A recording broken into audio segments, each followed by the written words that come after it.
Alors, c'est un peu comme un centre communautaire. On va avoir la bibliothèque qui va être au premier étage, la maison des jeunes au deuxième étage et du côté ouest, une terrasse fermée pour accès pour les loisirs. Alors, on a trois unités là, qui sont qui vont être faites dans le même bâtiment. Est-ce qu'il y aura des salles qui vont permettre des rencontres en tant que telles, des fois d'une centaine de personnes? Comment ça va être de ce côté-là? Non, pour les salles, on va garder la salle communautaire qu'on a présentement. Alors, c'est la seule salle communautaire où on peut recevoir plusieurs personnes.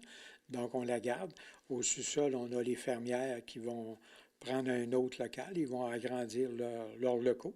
Puis, dans cette bâtisse-là, on va avoir également une petite salle pour les réunions pour un petit groupe, là. Mais dans le bâtiment nouveau, ça va être bibliothèque, maison des jeunes, des terrasses. Et ces changements-là, c'était une demande par rapport aux organismes ou c'est une idée qui est venue de la municipalité? C'est une demande. L'ancienne bibliothèque, il y avait des marches à descendre, c'était pas accessible aux handicapés. Donc là, ça fait une dizaine d'années qu'on en parle. On en parlait avec la Maison des jeunes. Donc là, on ramène tout au centre du village, à côté de l'école, pour que ce soit plus accessible à tout le monde, là. Et que ce soit plus convivial et que les gens... On peut parler d'un centre de village encore plus de ce côté-là. Oui, c'est ça. On a déjà un cœur de village important, là, dépanneur, épicerie, guichet automatique, Desjardins. Donc là, à ce moment-là, avec ça, ben, les jeunes, tout va se concentrer au village, là. Alors qu'avant, ben, c'était environ à 100 mètres plus loin. C'était un petit peu plus compliqué pour les déplacements.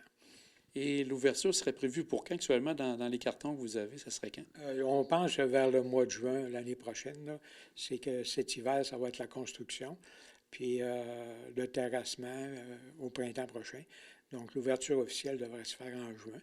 Alors là, il y aura vraiment, le but de la rencontre aujourd'hui, c'est d'informer les gens de Saint-Tite de qu'est-ce qui se passe là.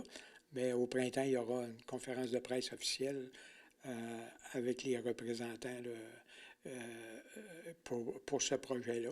Puis les maires de la côte veulent assister à cette ouverture-là.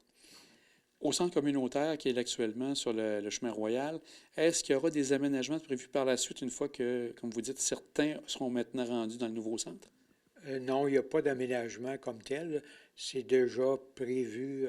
Les locaux sont déjà séparés, donc on va laisser ça intact. Bien, Monsieur Pichette, on va prendre le temps de le regarder comme il faut, puis on aura l'occasion sûrement de se reparler, comme vous dites, en 2023 pour la grande ouverture du nouveau centre. Je vous remercie beaucoup. Puis si les gens ont des questions, ben, ils peuvent toujours appeler, il n'y a pas de problème. Merci.